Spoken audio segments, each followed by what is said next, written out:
Di ba nga sabi nila, true love waits? Paano kung ginost ka, tiniwang ka sa ere? Etong ate girl natin ngayon, di man lang nagkaroon ng closure. Kaya naging halaman na lang siya. Literal. Hi, ito ang Myths and Makeup na kung saan ang chismis ng nakaraan ngayon sa FYP mo na dumadaan. Noong unang panahon, nung wala pang TikTok at hindi pa tinatawag na sigbi ng mga manloloko, may isang dalaga na ang pangalan ay Liwayway. Super ganda ni Liwayway. Very masikip, kaya marami talaga siyang manliligaw. Mula naman sa norte, merong isang grupo ng mga mangangaso na tumatambay doon sa lugar ni na Liwayway. Ang isa sa kanila, pangalan Tanggol. Hindi ako sure kung yung first name niya ay Victor, tapos middle name niya ay Mag. Kaso ito si Victor, na jombag ng baboy ramo. Kaya dinala siya agad dun sa ama ni Liwayway. Ngayon, naging very close si Tanggol tsaka si Liwayway. Mga 1 year din silang naghaharutan. Kaya nagpaalam na itong binata na babalik daw siya sa kanila para kunin yung magulang niya at formally na i-request yung hand ni Liwayway. He wants to make it official na gano'n. So, edi pumayag na. Kaso sis, naghintay itong si Liwayway. Na-feel niya na nag-ghost siya. Oh no. Wala man lang balita. Di man lang nagpadala ng ibon na may dalang sulat. Hindi ko alam.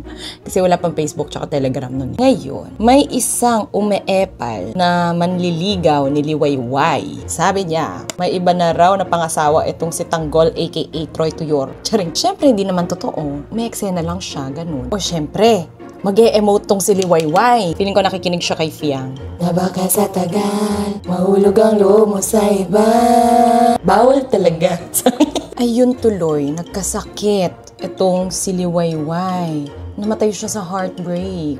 Bago siya mamatay, meron siya mga sinambit na mga salita. Paulit-ulit, sinasabi niya, "Sinusumpa kita, sumpa kita." Ilang araw pagkatapos ng libing ni Liwayway, biglang dumating si Tanggol. Sis, kasama na niya yung mga magulang niya. Alam niyo kung bakit na late si Be? Kasi nagkasakit lang yung nanay niya. Dahil nalungkot si Tanggol sa balita, laging nadidiligan ng luha niya yung puntod ni Liwayway. Tapos nakikinig siya sa Hot Maria Clara ni Sanya Lopez kasi naaalala niya doon si Liwayway. Sa kaka-emote niya, hindi na siya bumalik sa lugar nila. Kaya isang araw, napansin nitong si Tanggol na meron tumutubong halaman doon sa ibabaw ng puntod ni Liwayway. Nang mamulaklak raw ito'y ubod ng bango. Tinawag niya itong sumpa kita, katulad ng mga huling binigkas ni Liwayway bago siya mamatay. Sumpa kita ay ang pinagmulan ng salitang sampagita. Kaya kung ginost ka ng jowa mo at hindi ka man lang binigyan ng closure, ito na yung sign mo para maging halaman na lang na kinakailangan diligan.